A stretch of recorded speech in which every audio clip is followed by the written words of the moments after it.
Oke, baiklah. Hari ini saya akan memberikan sedikit penjelasan tentang debat bahasa Indonesia.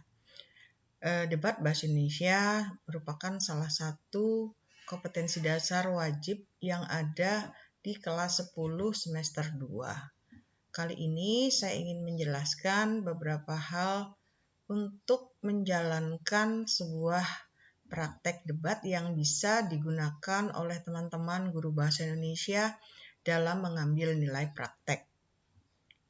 Baik, akan saya berikan sedikit penjelasan. Oke, baik. Saya ingin menyampaikan apa itu sebenarnya debat.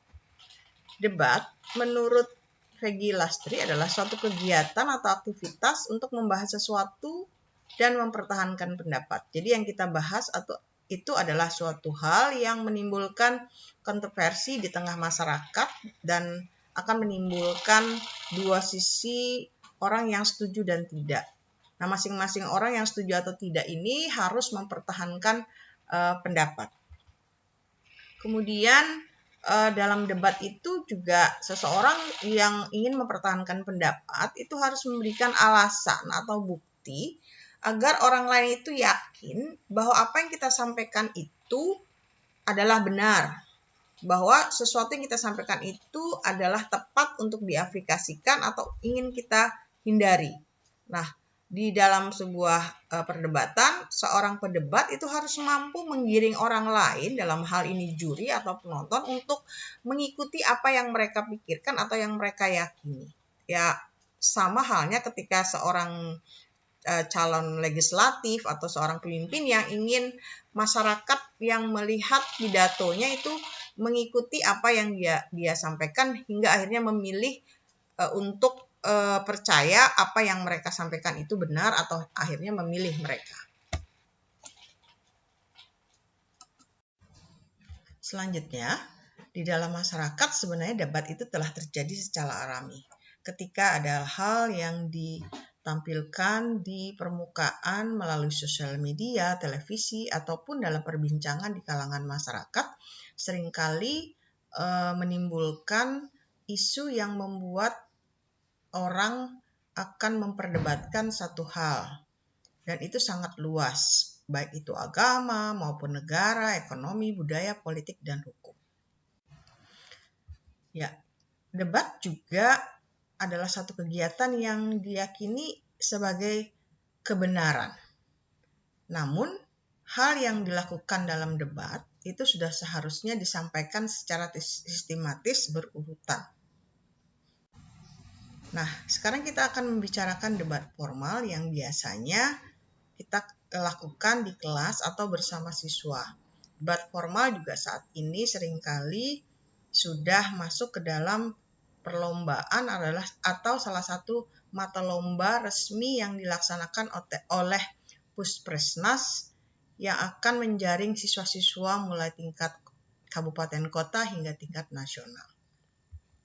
Ya, debat formal itu juga bisa disebut dengan debat konvensional atau debat pendidikan yang tujuannya, sudah saya katakan tadi, akan memberikan kesempatan kepada masing-masing tim pembicara untuk menyampaikan kepada audiens atau kepada juri kalau dia lomba tentang beberapa hal menyangkut argumen yang setelah mereka susun. Argumen tersebut bisa merupakan gagasan yang menunjang atau mendukung, atau sebaliknya menolak atas usulan yang akan disampaikan dalam sebuah perdebatan. Kemudian argumen yang disusun atau alasan yang disusun itu harusnya sudah masuk akal, sangat jelas, dan menyangkut kebutuhan bersama. Ini merupakan kunci dari keberhasilan seorang pedebat dalam menyampaikan argumennya untuk dinilai menjadi argumentasi yang lebih masuk akal atau lebih baik dari yang lain.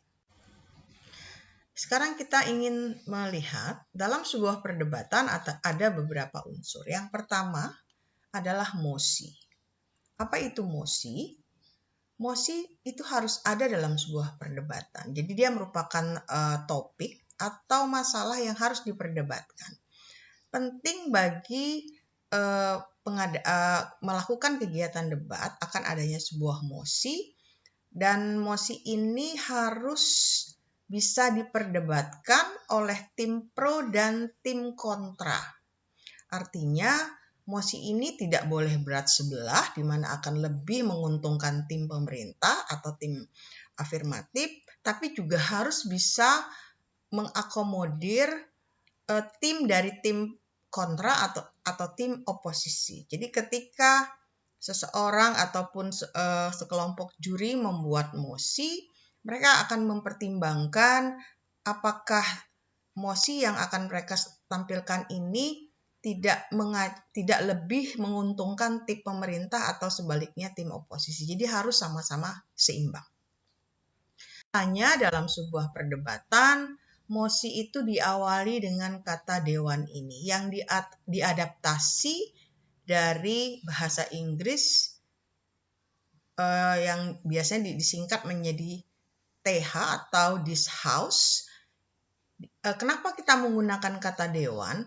Karena sistem debat yang diadaptasi ini merupakan adaptasi dari Asian Parliamentary Debate ataupun British Parliamentary Debate ataupun Australian Parliamentary Debate. Jadi karena ini adalah debat yang diadaptasi dari parlemen, makanya seringkali menggunakan kata dewan ini.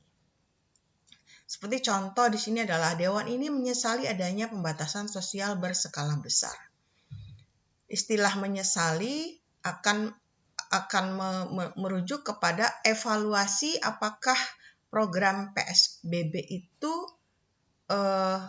baik atau benar. Baik, maka tim pemerintah akan mencari alasan kenapa baik, dan sebaliknya tim oposisi memberikan alasannya kenapa tidak baik.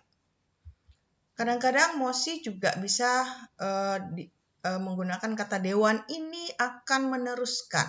Ada kata akan, ini termasuk dalam mosi proposal di mana biasanya pemerintah akan mengajukan satu program, satu kebijakan yang harus dievaluasi apakah tepat ataukah tidak. Nah, maka tim pemerintah akan memberikan alasan kenapa pantas untuk diaplikasikan, dan tim negatif atau tim oposisi akan menolak, akan memberikan alasan bahwa kenapa tidak perlu kita aplikasikan kebijakan ini.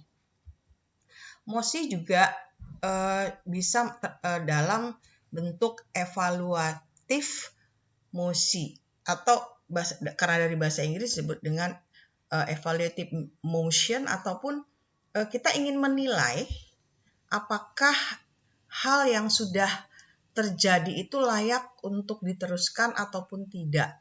Nah, ketika tim pemerintah mengatakan layak, maka dia harus memberikan alasan-alasan kenapa satu sistem itu layak untuk diteruskan, dan sebaliknya tim kontra harus memberikan alasan kenapa apa yang mereka yakini itu tidak benar, itu harus segera dihentikan. Misalnya seperti pada dewan ini percaya sistem pembayaran tunda atau pay later membawa dampak buruk. Maka tim pemerintah harus membuktikan apakah benar pay later itu membawa dampak buruk, dan sebaliknya tim oposisi harus membuktikan kenapa pay later itu sebenarnya tidak membawa dampak buruk atau dia pasti membawa dampak baik. Unsur yang kedua dalam sebuah kegiatan debat itu adanya tim. Tim terdiri dari satu tim bisa 2 ataupun 3 orang. 2 atau 3 ini tergantung dari sistem yang mereka ikuti. Apabila mengikuti sistem British Parliamentary Debate, maka dalam satu tim hanya terdiri dari 2 orang. Maka di setiap posisi akan ada 2 tim yang pro dan 2 tim yang kontra. Kalau di dalam sistem British, ini biasa disebut dengan Perdana Menteri, kemudian Wakil Perdana Menteri itu satu tim, atau disebut juga dengan tim pembuka di dalam tim pemerintah. Kemudian akan ada 2 lagi disebut dengan tim penutup pemerintah, itu disebut dengan pimpinan anggota parlemen dan anggota parlemen, atau disebut juga dengan leader of government. Kemudian apabila ada 3 orang dalam satu tim, maka hanya akan ada 2 tim pro dan kontra. Jadi 3 orang tim pemerintah dan 3 orang tim kontra. Kemudian tim itu akan terbagi menjadi yang setuju, boleh disebut dengan afirmatif, proposisi, pemerintah. Bisa juga di sebelah yang tidak setuju disebut dengan oposisi ataupun kontra. Baiklah, sekarang kita akan melihat dari tim yang pertama, yaitu tim afirmatif atau tim pemerintah, yang mana tim ini adalah tim yang harus setuju terhadap mosi yang akan didebatkan. Ya. Dengan kata lain, tim pro harus memberikan alasan-alasan atau uraian kenapa tim mereka setuju dengan mosi yang dibahas. Nah, sekarang kita akan membicarakan debat formal yang biasanya kita lakukan di kelas atau bersama siswa. Debat formal juga saat ini seringkali sudah masuk ke dalam perlombaan atau salah satu mata lomba resmi yang dilaksanakan oleh Puspresnas yang akan menjaring siswa-siswa mulai tingkat kabupaten kota hingga. Nah, sekarang kita lihat mekanisme setelah kita mengetahui mosinya apa, tim siapa yang harus setuju, tim siapa yang harus menentang. Maka kita lihat sekarang mekanisme. Mekanisme yang pertama, untuk menentukan apakah sebuah tim yang terdiri dari 3 tadi harus setuju atau menolak mosi, maka harus dilakukan atau ditentukan melalui undian. Baik itu melalui undian flip coin atau cabutan undian yang mengharuskan satu tim menjadi tim setuju atau tim yang tidak setuju. Yang kedua, tiap tim diberi waktu maksimal 15 atau 30 menit untuk berdiskusi dengan timnya untuk memberikan atau membangun kasus sesuai dengan posisinya.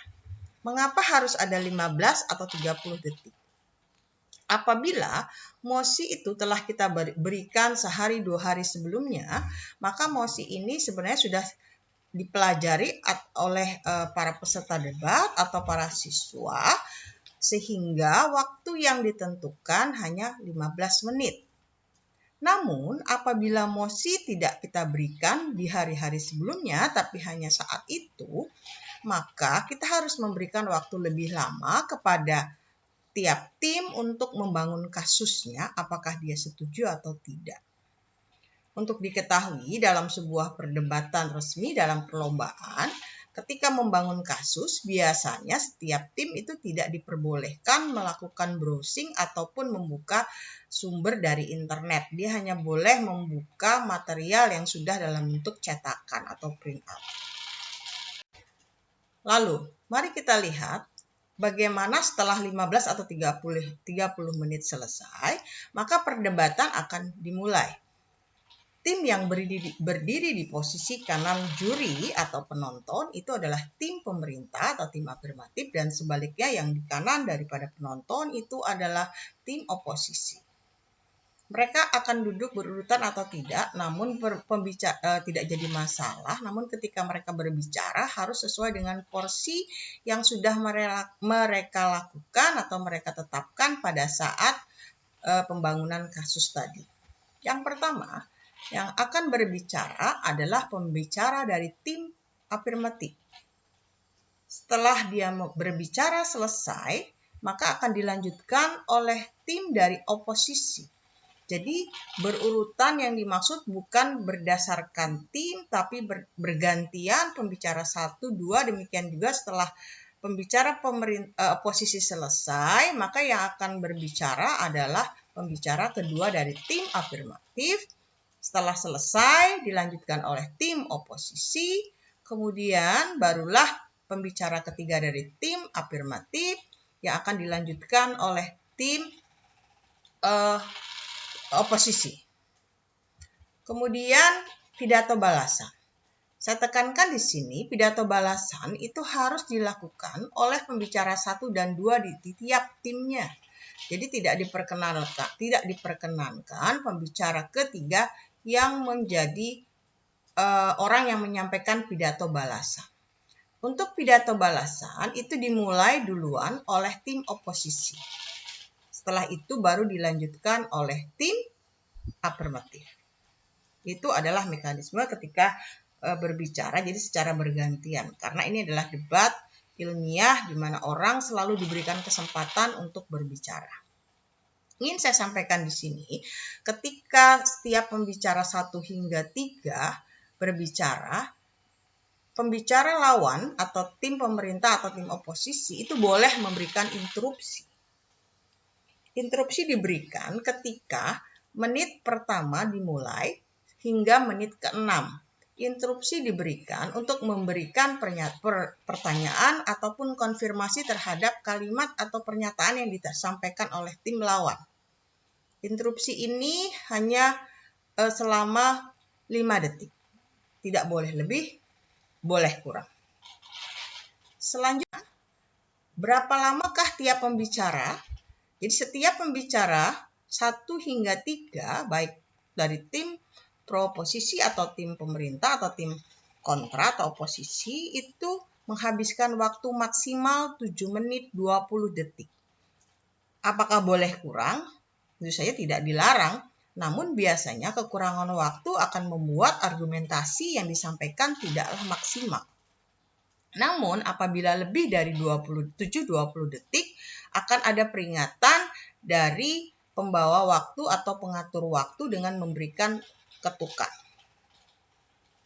Lalu tadi kita bicarakan setelah pembicara ketiga ada pembicara pidato balasan. Pidato balasan karena dia hanya menyimpulkan hasil perdebatan itu hanya menghabiskan waktu boleh maksimal hanya 4 menit 20 detik. Boleh kurang tapi tidak boleh lebih. Sama seperti di pembicara 1, 2, dan 3, dia akan dihentikan oleh penjaga waktu ketika waktu sudah selesai 4 menit 20 detik.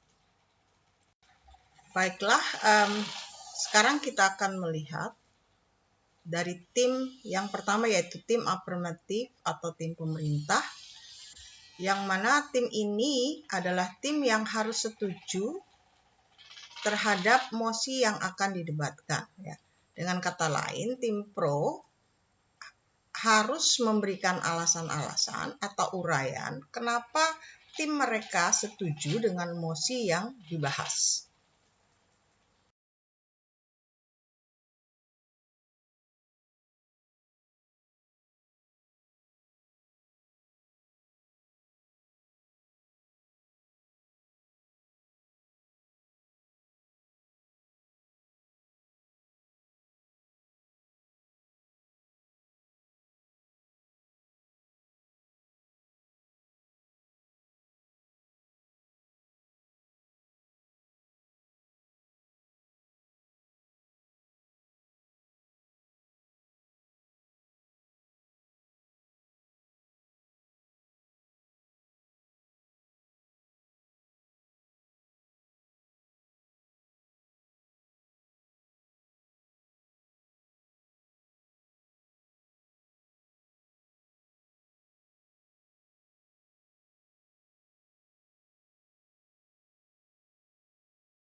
Kemudian setelah selesai akan masuk pembicara pertama dari tim oposisi.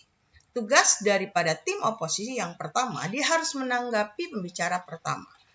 Apabila menganggap bahwa definisi dan batasan yang disampaikan tidak berpengaruh terhadap kasus yang mereka bawa, maka pembicara pertama oposisi tidak akan terlalu menanggapi. Namun apabila menganggap bahwa batasan yang disampaikan atau definisi yang disampaikan tidaklah jelas ataupun membuat perdebatan itu dirasa akan melebar kemana-mana, maka tim oposisi boleh memberikan batasan ataupun meluaskan argumen batasan yang akan yang tadi dibawakan oleh tim pemerintah.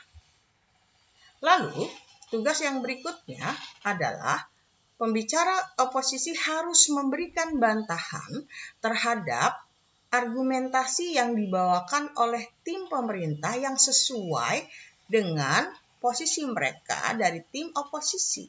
Bantahan itu dibuat dalam bentuk paragraf atau kalimat yang mengatakan bahwa apa yang disampaikan oleh tim pemerintah terhadap argumentasinya tidaklah benar.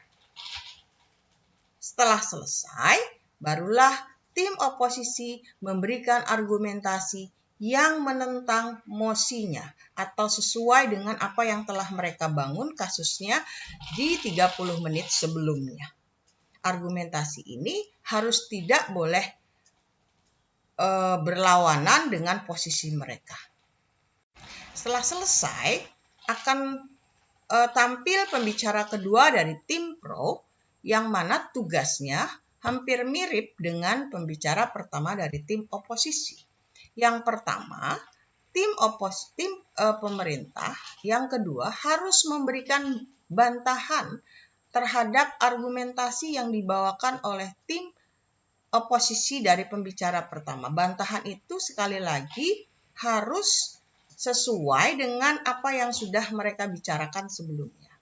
Lalu, dia menambahkan satu argumen yang baru yang harus mendukung mosi. Jadi, argumen yang dibawakan oleh tim pembicara pertama dari pro itu jangan sampai sama dengan yang akan disampaikan oleh pembicara kedua. Misalnya, di tim pemerintah mengatakan tadi di pembicara pertama bahwa siswa itu dilarang membawa handphone karena siswa akan menggunakan handphone tidak sesuai dengan peruntukannya. Lalu, pembicara kedua dari tim pro harus memberikan argumentasi yang lain. Misalnya, dengan membawa handphone, dikhawatirkan siswa akan menjadi korban kejahatan. Apa yang dimaksud dengan korban kejahatan? Karena handphone atau telepon genggam tersebut bisa saja menjadi sasaran oleh orang jahat. Nah, dua argumen tadi berbeda tapi sama-sama mendukung alasan kenapa mereka setuju handphone itu dilarang. Lalu setelah selesai, tugas pembicara kedua dari tim oposisi adalah sama dengan tugas pembicara kedua dari tim pemerintah, yaitu membantah dulu apa yang sudah disampaikan oleh pembicara kedua.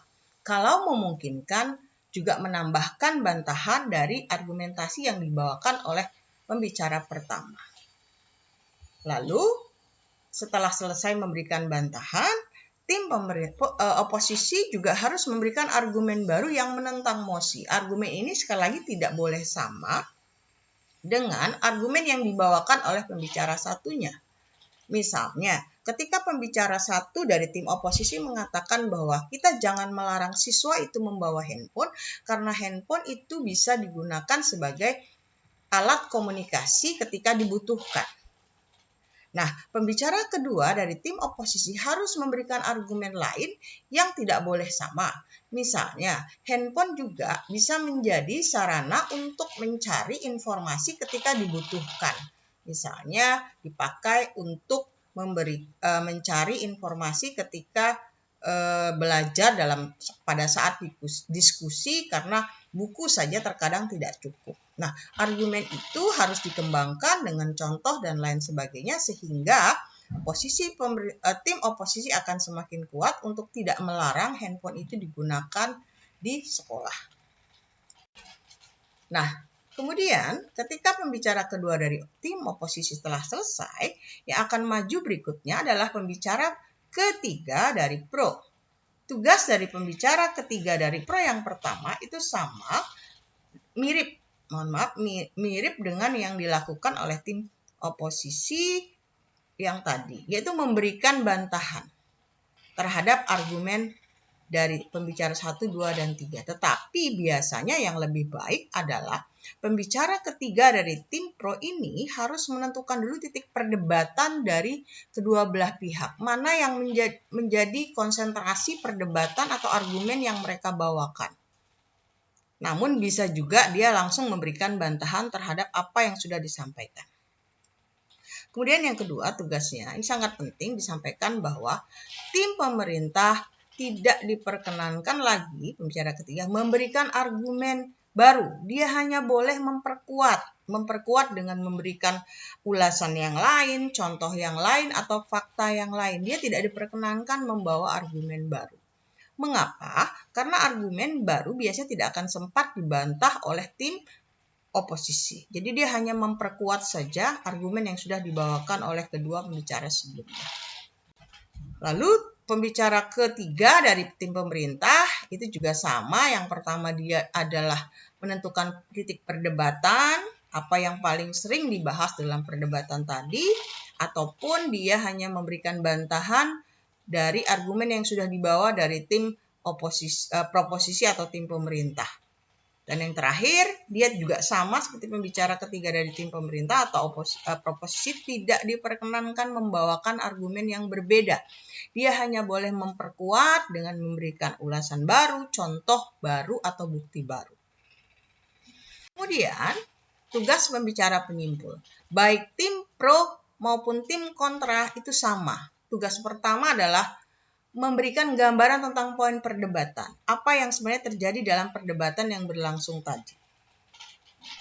Lalu yang kedua adalah menentukan titik lemah dari tim lawan. Jadi dari tim proposisi harus menentukan di mana kelemahan dari tim lawan. Baik itu yang kontra, demikian juga. Dan yang paling penting, yang terakhir adalah menyebutkan di bagian mana tim mereka lebih unggul secara poin kemenangan atau kekuatan dari tim. Jadi, tugas pembicara penyimpul mau pro ataupun kontra itu mirip seperti seorang juri, tapi yang bias, di mana dia lebih mengagung-agungkan atau lebih memenangkan tim mereka sendiri. Ya, tadi waktunya hanya 4 menit 20 detik. Ya, kemudian itu adalah mekanisme dan unsur-unsur dalam debat. Dalam sebuah perdebatan, itu yang diperlukan pertama adalah juri. Juri itu mirip seperti hakim, ya. Jadi di mana juri tidak memberikan apapun selama perdebatan berlangsung. Dia hanya mengamati tim pro menyampaikan apa, tim kontra menyampaikan apa. Nah, kita sebagai guru ataupun sebagai orang yang harus mengontrol perdebatan itu bisa bertindak sebagai juri, di mana kita harus memberikan penilaian terhadap kekuatan argumen, ulasan yang dibawakan oleh masing-masing tim. Nah, di dalam lomba, juri itu jumlahnya ganjil dan minimal itu jelas hanya 1. Jadi dia tidak boleh 2, 4, tapi dia harus ganjil. Mengapa? Karena keputusan dari juri yang dalam bentuk panel atau kelompok itu keputusannya individu.